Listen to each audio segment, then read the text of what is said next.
Today, it's part 2 of how not to tell a story.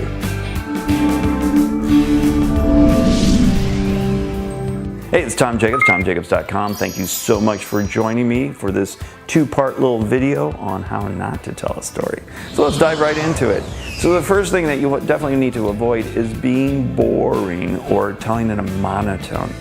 I remember this guy that I watched several times tell a story, and it could have been a very, very impactful story, but the way that he told it was just, like a day on the park, and it was kind of monotone and there was no inflection in his voice. He was actually telling a story of how he was diagnosed with cancer, stage 4 cancer.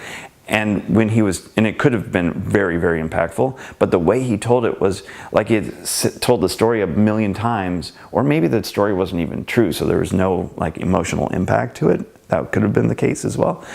But when he was telling the story, and I heard him tell the story like 4 or 5 different times, and it was always the same way, and it really bothered me because it could have been so much better.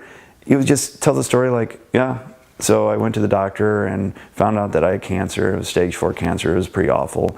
And what I learned from that was blah, blah, blah, blah, blah. And I mean, adding some emotion to that would have made or some vocal tonality would have made the impact so much greater. So if you're telling a story, make sure that you are using your full vocal range and you're tapping into the emotion of the time of that story, because that's what's going to create that connection with your audience, is when there's an emotion attached to the story. And first of all, it's not going to be boring. The second piece that will make your story much, much more impactful is making sure that you are purposeful with the movements that you make. So movements in terms of hand gestures, but also movements in terms of where your body is on stage when you're talking to your audience. And whether that's on camera or it's in front of people, you still have body movement that needs to be purposeful and planned out. The worst thing that you can do, especially if you're giving a presentation, is that you are pacing back and forth. And I have a rule when I'm talking to my private clients is you talk or you walk. You don't do both. So making sure that you have purposeful choreography, if you want to call it that, but I just call it movement on stage to make sure that you are making the best impact possible with your talk. Next, you want to make sure that you use pauses effectively. Don't be afraid of the pause.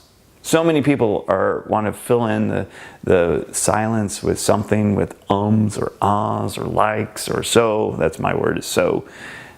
But don't be afraid of the pause.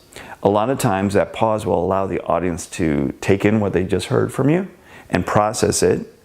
So then you can continue on with your story with the audience still with you. Because there oftentimes is a delay between when you talk and when somebody processes that through their brain. So you want to make sure that you use pauses effectively and purposefully as well. So one thing that I always do when I'm writing out stories is I put in pauses, or when I'm working with clients on telling their story, we work on where those pauses need to be to create the most impact. So this was part 2 of how not to tell a story. So I hope those 4 tips have helped you out. And please, if you have a comment, write that below. Give me a thumbs up, like on the video. It really helps out quite a bit. And until next time, you have a great day.